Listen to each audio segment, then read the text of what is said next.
Hello student, today we will start with lesson number 3 of standard 8. The name of the lesson is Indian Constitution. In this chapter we will study about constitution, what is constitution, how was the constitution of India formed and few key features of our Indian constitution. Before starting this chapter, what is constitution?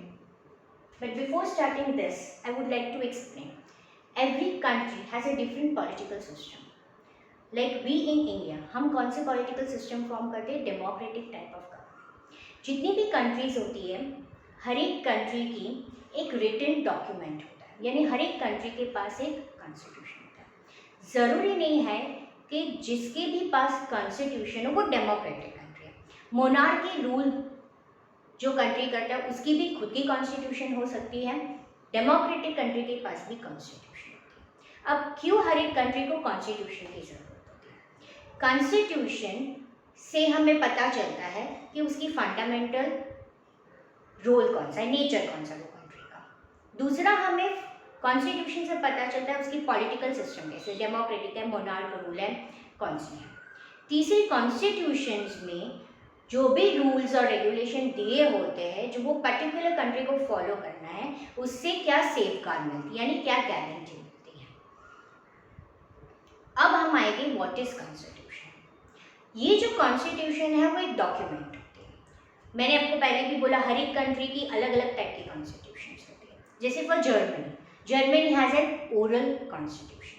Our country we have a written constitution. हमारी written constitution. Now what is a constitution?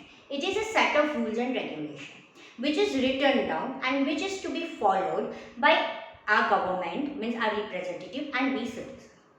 ये एक ऐसी book है जिसमें rules और regulation लिखे होते हैं जो भी डेमोक्रेटिक गवर्नमेंट है उसको फॉलो करने. हमारी जो कॉन्स्टिट्यूशन है वो रिटर्न है और लेंदी है.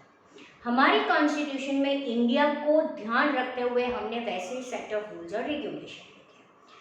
तो इस चैप्टर में हम पढ़ेंगे इस कॉन्स्टिट्यूशन कैसे फॉर्म हुआ, कॉन्स्टिट्यूशन में कौन से मेन इंपॉर्टेंट फीचर्स लिए हैं.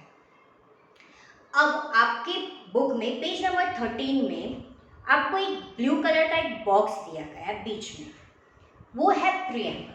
जैसे आपकी हर एक बुक में आगे टेक्स्ट बुक में इंडेक्स होता है, वैसे कॉन्स्टिट्यूशन के बुक में सबसे पहले उसका इंडेक्स होता है जिसको हम प्रीएम्बल. यानी इसमें दिया है कि यहाँ इस बुक के अंदर कौन से मेन फीचर्स है, आर्टिकल्स है, रूल्स है. यहाँ पे मेन पॉइंट्स है जैसे कि we the people of India having solemn resolve to constitute India into sovereign socialist secular democratic republic and to secure to all its citizen. यहाँ पे जो भी पावर होगा वो इक्वल होगा सोसाइटी में. सेक्युलर यानी हम एक रिलीजन को ज़्यादा बेनिफिट नहीं होगा, डेमोक्रेटिक होगा. रिपब्लिक होगा यानी कि ये पब्लिक के लिए, वेलफेयर के लिए काम करेगा.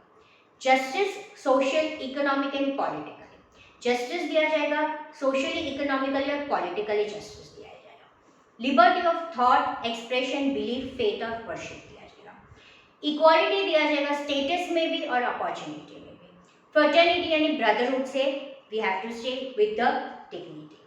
In our Constituent Assembly, this 26th day of November 1949, do hereby adopt, enact and give to ourselves this Constitution. तो यहाँ से हमारा Constitution हम adopt करते हैं. नीचे यहाँ पे 3 लाइन है, वो आपको तीनों की तीनों लाइन अंडरलाइन करिए, वो है definition of constitution. A systematic compilation of set of rules, जो systematically arrange किया है, फॉलो किया है, set of rules to run the government of a country. कोई भी कंट्री की गवर्नमेंट को स्मूथली रन करने के लिए is known as the constitution of the country.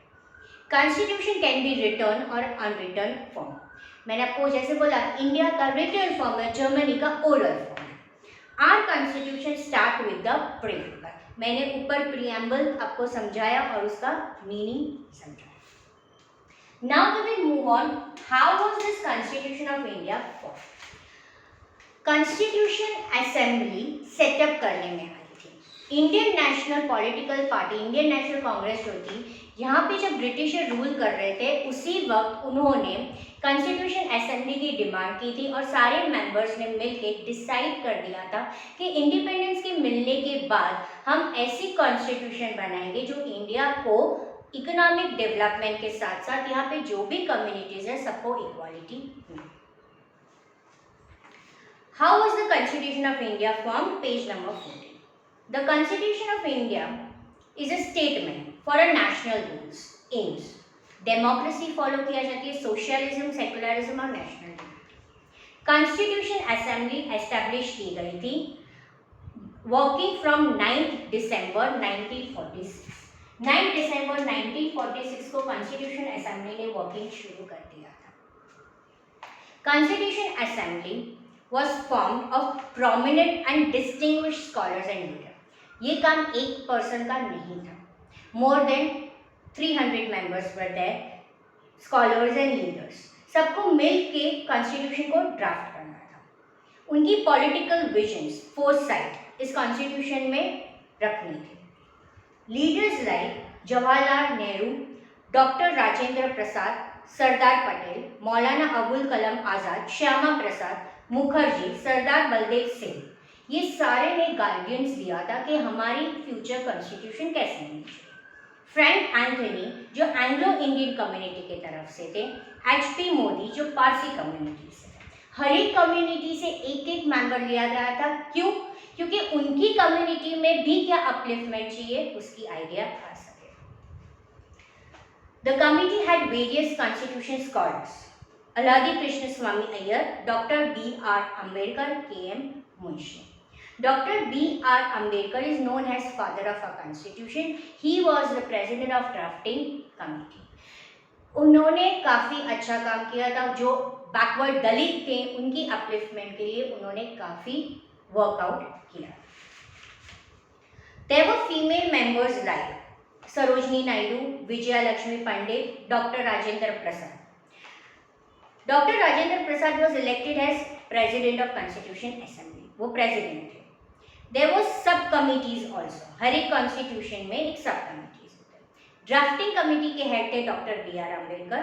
Total 166 meetings हुई थी, 3 साल लगे थे उसको, ये कॉन्स्टिट्यूशन को रिटर्न होते 3 साल लगे थे। इंटरवल्स में वो लोग सेशंस में मिलते थे, period of 2 years, 11 month, 18 days भी बोल सकते हैं या 3 साल भी बोल सकते हैं। On 26 November 1949 constitution was written and it was passed, final हो गया था। And on 26 January 1950 it was enforced, यानी इस दिन से हमने हमारे कॉन्स्टिट्यूशन को फॉलो करना शुरू किया। इस दिन से हमारे कॉन्स्टिट्यूशन को में जितने भी रूल्स और रेगुलेशंस हैं उसी हिसाब से हमारी कंट्री को गवर्न करना। Now why do we need a constitution? Constitution क्यों चाहिए? क्या कोई भी कंट्री कॉन्स्टिट्यूशन के बगैर फंक्शन कर सकती है? नो।